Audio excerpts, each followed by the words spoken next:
Sir, una-una, sir, doon na ito'y mga dagkong mga proyekto na sabta na kung gibiding ganito, di ba, PRDP o sa patong uban, o kini mga infrastructure karon sir nga gipatuman karon, mao na ba na sir ang preparation na ni for a highly urbanized city of Valencia? Oh, Attorney? yes, Momo James, no? Manggani karong August 26, kung dili ko masayop, mag-opening of bids na ta sa atong Valencia City Good Samaritan Hospital. So, 250 million na siyang improvement, no? Kay na may existing structure, so improvement na lang ang atong gibuhat niya na. So, kana siya ug atong PIDP, nahumana og bidding. Mm. So, pag-submit na may bid evaluation report dito sa Manila, kay sila may mag-issue na sa no objection letter 2. Okay. Once na no objection letter 2, padayon na ta, sugod na din ta sa atong construction sa 8-kilometer farm to market road from Barangay Ginuyuran to Barangay Mount Mabel. So dili na basta-basta nga mga preparation, ha? O ang atong medical services o ang atong infrastructure project sa Valencia, di ba? Nya sir, na-appeal po na sir ang atong drainage system sab? Ha? Na-appeal ba diya?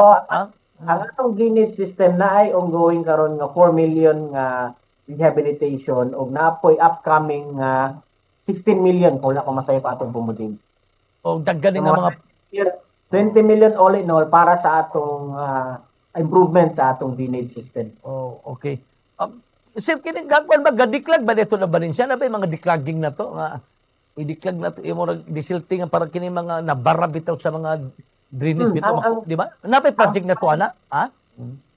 Ang ga-perform ana Bumo James no atong CDRRMO no under kay Mr. Jun Ray Valero. So mag-request ng atong mga barangay kapitan for declogging naaman tay backhoe, isa pa sa pagkakaroon isa pa. Pero doon ay plano ang city no nga magdugang o mga backhoe, heavy equipment, 150 million ang gahin niya na para sa mga heavy equipment.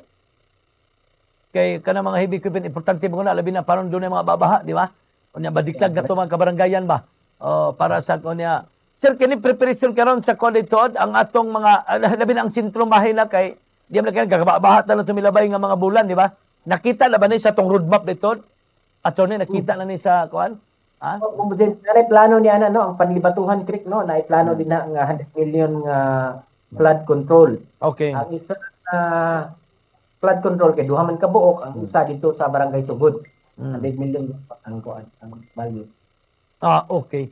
Sir, what about sir ang ato dito nga kuan kay importante man kayo ni, di ba? Labi na og mag-highly urbanized city na ang Valencia. Ang atong mga social services dito, gabukako na magita gyud bisag saon na to, di ba?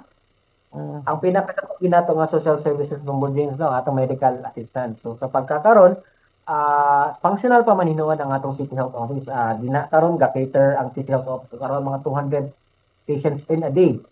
So padayon pagyapon na karon, so once ma-establish na nato ang Valencia Good Samaritan Hospital, no, libre ka na siyang medical services para sa atong katawan. Sulod sa siyudad sa Valencia, magpa-enroll lang sila sa PhilHealth. Kaya ang PhilHealth, of course, di ko makaoperate ang atong hospital kung walay bayad. Magbayad niya na ang atong PhilHealth.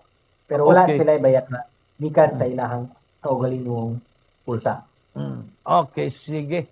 So at least kuan na para tumakon po ni nato, di ba? Importante. Sir, kini usa ni sa mga kuan sa mga galeryo, di ba? Kabalo magigani. Ang peace and order yun, di ba? Sa Valencia, di ba? Murag one of the priority over and above, di ba? High HUC magunta, siyempre, di gina to mudagsan gyud ang mga negosyante daggan kayo, di ba? So mudagsan sad ang mga trabaho. Subot pa sir, mudagsan sad ang mga tao. Di ba? Mudagsan. So sir, although karon peace and order wa may problema, pero kini siya karon na napoy gi-level up na po nato ang ato peace and order dito attorney. Tama. Pumasit mo nang gani nga si Mayor Ami una sa iyahang mga executive orders nga gipagawas kaning pag-create sa police auxiliary force no na mga around 50 to 60 na sila ka mga personnel na deploy ni sila under sa atong Chief of Police sa Valencia, si Police Lieutenant Colonel Brian M. Panganiban. Additional security force aduna pod kitay ongoing negotiation with Second ID Infantry Division nga mag-provide sila og CAFGO personnel. 100 ka CAFGO personnel kita sa city ang magpasweldo niya na sila ang mag-training kani siya makatabang ni siya sa atong multiplying sa atong security force. So 100 na 50 ka 50 ka police auxiliary o ang special forces po sa PNP nag-signify nga gusto sila mag set up o kampo diri sa Valencia. So si Mayor, okay po si Mayor kay of course makadugang man pud na sila sa tabang sa Apoa. So di lang nako i-divulge so asa ilang gusto ibutang nga kampo kay basic maka-affect sa security sa maong police Pero force. siya kining for security reasons na eh. Masabtan na to na kay that is part of heightened security sa atong kuan. But anyway, sir, while naalis, sir, ang mga ayuda dito sir, sa kabarangayan, I understand nga halos mga barangay senior citizen kuman pag nagpadayon ba bagyapon, kaya pa ba sa itong panudanan dito sa Valencia? Padayon pa na sa Bumbo James kay kanang ayuda sa atong mga senior citizen naka-ordinansa naman na siya. Quarterly ang ilang ginadawat niya na. So, kuan na siya. Naka-appropriate na siya kay sa kaingon ko, palaod na kana siya sa ordinansa. Okay, lagi kay Sir, kini by the way, sir, ang anti-illegal drugs campaign dito sa Galadi Administration, kumusta dito na turne? Yun gapon Bumbo James no kay man very active ang atong kadsot. City Anti-Drug Special Unit Task Force ginobanan sa atong drug unit sa atong PNP. Every week naa sila gakadakpan. So very active ang atong anti-drug unit. Okay. So ang ato nakaubag karabutaga magagabo po si ato ni Heinz G. Villanueva, ang atong city administrator din sa sa syudad sa Valencia din sa Daluigan sa Bukidnon. Sir, ang nabay mga kwan kay kabalo naman ta mga galaryo karon ang vice mayor na to, ang atong mayor o ang city kasi na nag-uusaman gawas ani sir sa mga dagkong proyekto sir, importante ang atong city hall dito. Kay mo atong city hall sir, problema na kayo no, di ba? Kasi ko balik-balik, di ba? Sikog balik-balik unya murag although makwanta kay pag-abot Valencia, bibuking Valencia, di ba? Gabi igal, di ako gadart sa inyo eh. Gahilom nang ko kay kalipay mata kay say ka nang atong sa kabisi sa trabaho. Pagtamo siya makalabay ko si Tuludto. Basta paita. Murag asa ni sa pisto dito, sir? Asa ni butang dito? Dito kay butang sa Diversion Road, Bobo James, no? Kaya ang atong syudad, nakapalit man og 5 hectare property dito. So dito 5 hectare medyo luwag yun na. So aduna na plano ang atong city engineering mangari naggama na sila og program of works, design sa kuan, ulat na lang ta og funding yan. Okay. So kuan siya sir, so meaning di na po ni madugay dito gawas sa hospital ang kuan na po, ang pero mga next year siguro Bumbo James. Oy, mayo. Okay. Kining sa diversion, kining kalabyan ako din eh. Mula mo na siya dito, kanang dunay 5 hectare property ang napalit ng syudad niya.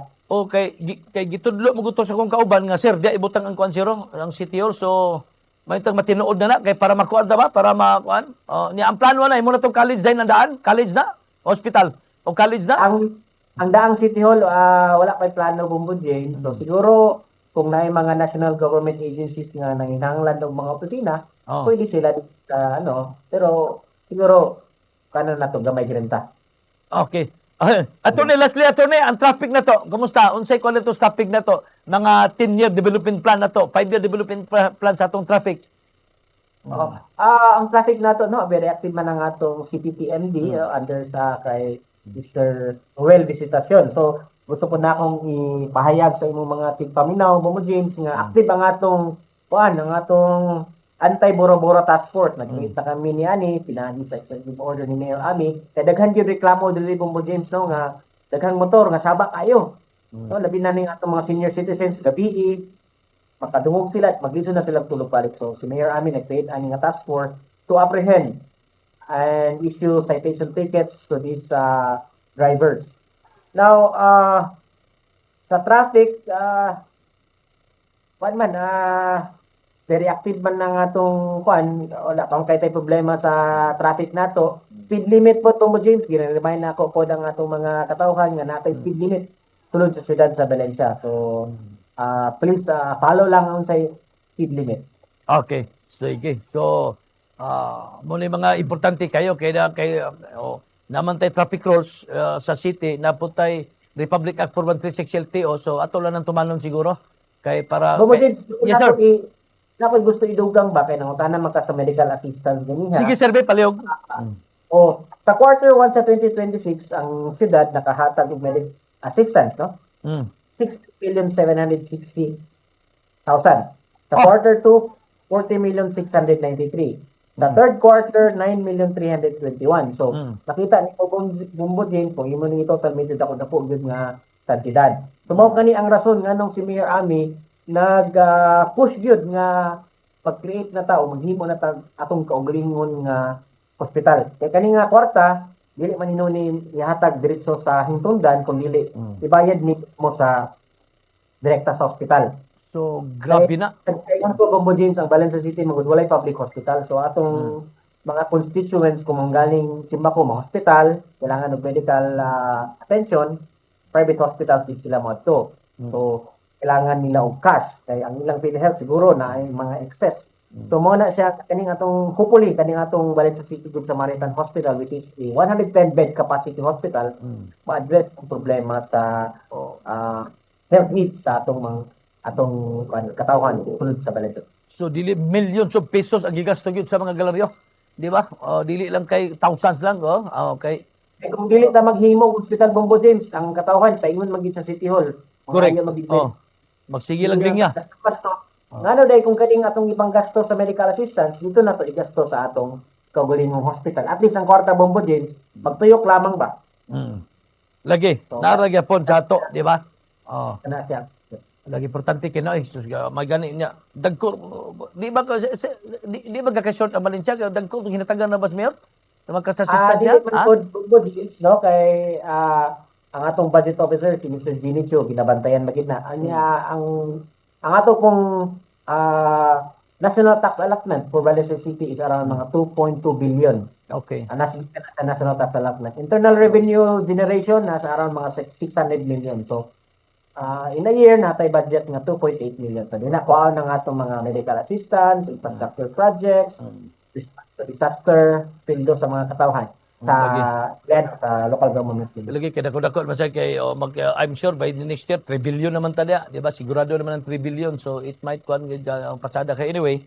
So atone gawa si atone napakalaing minsayda para sa to katawan sa Valencia, dis Valencia kay I understand nga bisag di taga Valencia na mo paksi-paksi dag payo kay pug hinabang umatimingan dia.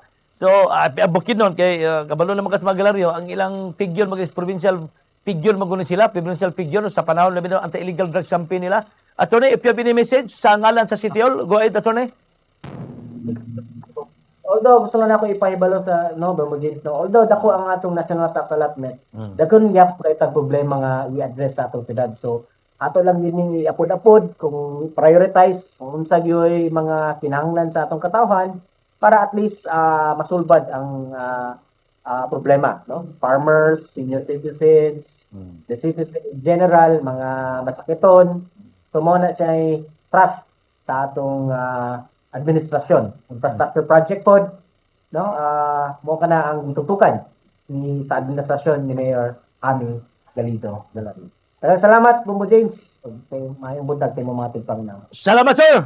Good luck and good health. Attorney Hines Villanueva, City Administrator sa Valencia City, Lalawigan, sa Bukidnon. 24 minutos sa milabay na sa alas 9 na sa butag. So,